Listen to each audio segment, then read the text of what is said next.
Study in Latvia. तो video start करने से पहले मैं आप सबका स्वागत करता हूँ इस वीडियो में। मेरी तरफ से आप सबको नमन है। तो सब्जेक्ट पता चल गया होगा कि स्टडी इन लाटविया जो इसका मेजर इनटेक है सितंबर 2025। तो ऐसा है कि मेरे पास approx I think so 25 Latvia के केसेस हैं जिन्होंने सितंबर में जाना है। 12 बच्चों के एडमिशन्स आए हुए हैं। कौन कौन से प्रोग्राम्स में हैं, कौन कौन से लेवल के हैं, वो सारे का सारा इस वीडियो के अंदर डिस्कस करेंगे। जिनके एडमिशन रिजेक्ट हुए हैं उनके बारे में इस वीडियो में डिस्कस करेंगे। जिनके अवेटिंग में है उसके बारे में भी इस वीडियो में डिस्कस करेंगे। इवन वहाँ पर पार्ट टाइम वर्किंग के क्या हालात हैं और इवन वहाँ की ट्यूशन फीसेस क्या हैं। अगर एडमिशन आपका अपने लेवल पर आया हुआ है तो आप हमारी पार्ट में सर्विस भी ले सकते हैं। स्पाउस को अगर आपने लेकर जाना तो उसके लिए क्या प्रिकॉशंस लेना है। बांग्लादेशी स्टूडेंट्स के लिए क्या रिक्वायरमेंट है, नेपालीज़ के लिए क्या रिक्वायरमेंट है, श्रीलंकन के लिए क्या है, इंडियन स्टूडेंट्स के लिए क्या है। ये सारी की सारी डिस्कशन इस वीडियो के अंदर करेंगे। अगर आपने लाटविया में हायर स्टडीज़ के लिए जाना है तो हमारी 2 डेडिकेटेड प्लेलिस्टें हैं, स्टडी इन लाटविया और सक्सेस स्टोरी ऑफ लाटविया। दोनों के लिंक मैंने डिस्क्रिप्शन बॉक्स में लगाए हैं। वहाँ जाकर आप हमारी फ्री ऑफ कॉस्ट सारी की सारी वीडियोज़ वॉच करें और अगर आप उन वीडियोज़ को वॉच कर लेते हैं तो आपको वैसे ही लाटविया का सारा नॉलेज आ जाएगा कि वहाँ का सिस्टम क्या है। इवन आपको लाटविया के नाम पर कोई बेवकूफ़ नहीं बनाएगा और आप अपने पैसे भी सेव करवा सकते हैं अगर आप उन वीडियोज़ को वॉच कर लेते हैं। तो ऐसा है कि ये बच्चों के एडमिशन्स आए हैं। एडमिशन्स के बारे में मैं पहले बताऊँगा। ये 12 एडमिशन्स पहला एडमिशन बच्चे ये सारी की सारी पब्लिक यूनिवर्सिटीज़ हैं, मैंने फिर बता दिया। हम वहाँ पर किसी भी ऐसी यूनिवर्सिटी में अप्लाई नहीं करते जिसमें आपका कल पैसा फँस जाए। ये भी अपने माइंड में रखना है। कहीं पर भी जाना है मैं बार-बार रिकमेंड करता हूँ कि only think about public universities. तो पहला मास्टर स्टूडेंट है, इसका admission master of engineering information technology में आया है। दूसरा अंडर ग्रेजुएट मीन्स वहाँ पर बैचलर करने के लिए जा रहा है, उसका कंप्यूटर इंजीनियरिंग में है। तीसरा स्टूडेंट डाटा साइंसेज़ में मास्टर डिग्री में बच्चे का एडमिशन आया है। जो फोर्थ एडमिशन है बच्चा बैचलर बिजनेस में करने के लिए जा रहा है। ये जो नेक्स्ट एडमिशन है वो भी बैचलर अंडर ग्रेजुएट का एंटरप्रेन्योरशिप एंड मैनेजमेंट में है और even next professional master in business management and administration में है। तो उसके बाद 6 ईयर की मेडिसिन की डिग्री जिसने वहाँ पर अपनी एमबीबीएस करनी है, उस बच्चे का भी लाटविया से एडमिशन आया है। तो अभी वहाँ पर मेडिसिन करनी है तो क्या आपका 12th में मैथ होना चाहिए या नहीं होना चाहिए? कौन-सी यूनिवर्सिटी विद मैथ और कौन-सी यूनिवर्सिटी वहाँ पर पब्लिक विदाउट मैथ आपको वहाँ पर एडमिशन दे सकती है? एडमिशन के लिए क्या वहाँ का कोई एंट्रेंस एग्ज़ाम है? इसी तरीके से हॉस्पिटैलिटी मैनेजमेंट में अंडर ग्रेजुएट का एडमिशन आया है। जो नेक्स्ट एडमिशन है ये भी कंप्यूटर इंजीनियरिंग का ही under graduate.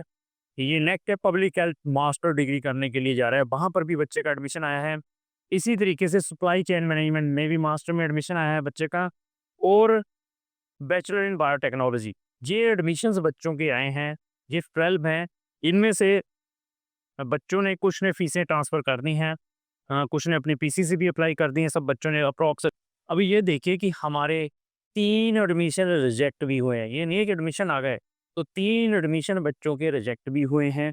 Reject due to बच्चे की English proficiency, lack of confidence, क्योंकि वहाँ की मैक्सिमम पब्लिक यूनिवर्सिटीज़ बच्चे को admission on the basis of interview देती हैं।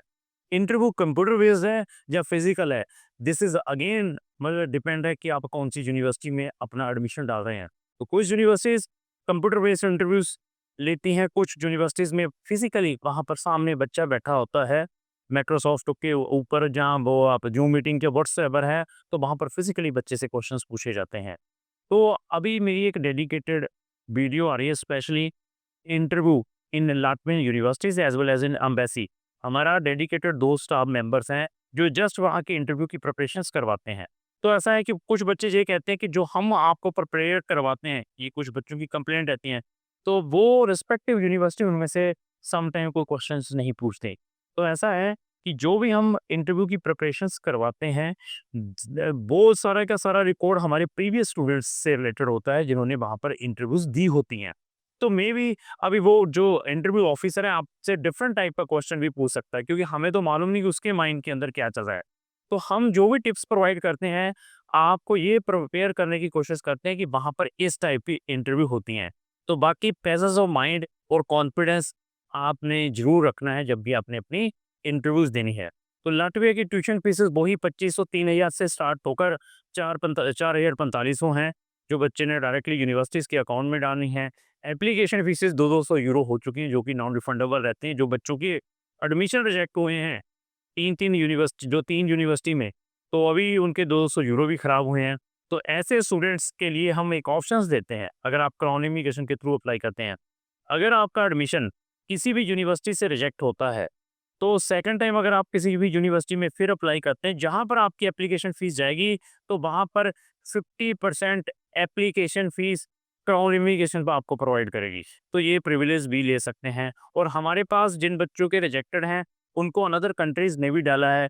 मे बी उनको क्रोएशिया में, मे बी उनको ग्रीस में पब्लिक यूनिवर्सिटीज़ में, मे बी उनको स्लोवाकिया या स्लोवेनिया में। ऐसे ऑप्शंस भी हम साथ में रखते हैं, ताकि जो भी बच्चा हमारे साथ जुड़ता है, तो उसको हम बेस्ट से बेस्ट गाइड करने की कोशिश करें। तो अभी आपका एडमिशन आपके लेवल पर आया हुआ है। आप फर्दर हमसे गाइडेंस चाहते हैं सिर्फ वीज़ा फाइलिंग की, जहाँ एम्बेसी प्रिपरेशंस की, जहाँ हेलो वेरिफिकेशंस की, जहाँ आपको फंड्स में प्रॉब्लम आ रही है कि सर मेरे पास तो फंड नहीं है, जो मैंने वीज़ा पर्पज़ के लिए एम्बेसीज़ में दिखाने हैं। इन सब टेक्निकल चीज़ों में क्राउन इमिग्रेशन आपको पार्ट में सर्विस भी दे सकती है। ये चीज़ें भी आपने चेक करनी है, जब भी आपने अपना जो केस है किसी भी कंसल्टेंट को देना है। तो हम एडवांस में 15,000 मैक्सिमम फीस बाकी वीज़ा ग्रांट होने के बाद है। ऐसे ऑप्शंस भी आपने चेक करने हैं। इवन अच्छे स्टूडेंट्स को हम कोई डिस्काउंट भी दे सकते हैं, अगेन डिपेंड है। इवन आप वहाँ जाने के बाद फर्दर किसी कंट्री में रिलोकेट होना चाहते हैं, मे बी आप जर्मनी की फ्री स्टडी में, मे बी आप इटली की फ्री स्टडी में, तो क्या वो कंसल्टेंट आपको ये ऑप्शंस प्रोवाइड करेगा जिसके थ्रू आप लाटविया में जा रहे हैं? और इवन आप अगर लाटविया में जा रहे हैं, तो अपने अपना डिपेंडेंट स्पाउस का वीज़ा अप्लाई करना है। तो स्पाउस का वीज़ा अप्लाई करने के लिए क्या प्रिकॉशंस लेने हैं? आपने वहाँ से कौन से डॉक्यूमेंट स्टूडेंट से मंगवाने हैं? यहाँ पर एम्बेसीज़ में कौन से डॉक्यूमेंट चाहिए? वीज़ा अपॉइंटमेंट कैसे लेनी है? इन चीज़ों में भी आपको क्राउन इमिग्रेशन हेल्प कर सकता है। अभी ये सारी चीज़ें आपने चेक करनी है, जब भी आपने अपना केस किसी भी कंसल्टेंट को देना है। इवन उसको उस कंट्री से रिलेटेड कितना नॉलेज है, मेरी जैसे प्ले लिस्टों में जैसे हमने चीज़ें बताई इतनी इतना नॉलेज है, तो then give your case to that consultant. Even उसको अपार्ट फ्रॉम लाटविया और शेंगन कंट्रीज का क्या नॉलेज है, तो क्राउन इमिग्रेशन को 29 Schengen countries on our fingers, even each country के ऊपर हमने अपनी प्ले लिस्टें बनाई हुई हैं। और इसके अलावा हम आपको मैक्सिमम डिस्काउंट भी दे सकते हैं, अगर आपका कोई भी कंसल्टेंट लाटविया का XYZ फीस आपसे चार्जेस करता है, उसकी पेमेंट टर्म्स ले आइए कि वो इस तरीके से फीसें चार्ज करता है। तो उस कोटेशंस को देखने के बाद आपको उसके ऊपर भी डिस्काउंट मिल सकता है। तो अभी आप देखिए कि आप कितनी रिसर्च करते हैं लाटविया जाने से पहले। तो पार्ट टाइम वर्किंग है, पोस्ट स्टडी परमिट है, लेकिन सिचुएशंस आर नॉट नॉर्मल। जाते कहीं पर कोई काम नहीं मिलेगा। आप कहें कि मैं वहाँ जाऊँगा, वहाँ काम करूँगा, तो ऐसी सिचुएशंस को भी चैलेंज करना है। वहाँ से जो बच्चे एज़ ए ट्रांज़िट यूज़ करते हैं लाटविया, लिथुआनिया या एस्टोनिया जैसी कंट्री को फर्दर कंट्रीज़ में चले जाते हैं, वो अपने पैरों पर कुल्हाड़ी मार रहे हैं। तो वहाँ की गवर्नमेंट, इवन पूरे शेंगन की government nomads they are very strict. वहाँ से ट्रैवल करने से पहले 100 टाइम्स सोचें। अगर ट्रैवल करते हैं, पकड़े जाते हैं, तो डिपोर्ट हैं, जेल भी हो सकती है। इवन आपके डाटा को शेंगन इंफॉर्मेशन सिस्टम के अंदर भी वहाँ की गवर्नमेंट डाल सकती है, और मैक्सिमम स्टूडेंट के साथ ऐसा हुआ है। आप पढ़ने के लिए गए, वहाँ से अनदर कंट्री में जाके पेपर अप्लाई कर दिए, तो उस कंट्री ने आपको बता दिया कि आपका तो डाटा शेंगन इंफॉर्मेशन सिस्टम के अंदर अलर्ट लाटविया ने डाला है। तो ऐसे चैलेंजेस को भी फेस करना पड़ेगा। ऐसी चीज़ें कोई नहीं बताएगा, ये वो ही बताएगा जिन्होंने इन चीज़ों के बारे में प्रैक्टिकली काम किया है। तो जो बच्चे बांग्लादेश के हैं, उनको क्या यहाँ से रेजिडेंसी अप्लाई करनी पड़ती है या वीज़ा अप्लाई करना पड़ता है? वो कैसे अप्लाई किया जाता है? उसके अंदर कौन से डॉक्यूमेंटों की रिक्वायरमेंट है? ये सारी की सारी इन्फॉर्मेशन वो ही बता सकता है जिन्होंने प्रैक्टिकली इन चीज़ों के अंदर काम किया है। जिन मंचों पर बैठ के ऐसे एडमिशंस, ऐसी इन्फॉर्मेशन वही पर्सन को मालूम है कि जिसने इस कंट्री में नंबर ऑफ स्टूडेंट्स को भेजा है और भेज रहा है। तो ये सारी चीज़ों में अगर आप इनकैश करना चाहते हैं या लाटविया में जाना चाहते हैं, इवन सितंबर इनटेक में भी अभी 1 या 2 यूनिवर्सिटीज़ बची हुई हैं, या जनवरी इनटेक में जाना चाहते हैं 2026 में, तब भी आप हमें संपर्क कर सकते हैं। तो लास्ट से मेरी यही रिक्वेस्ट है, अगर आपको जो मेरी वीडियो अच्छी लगी उसको लाइक एंड शेयर करना ना भूलें। Thank you.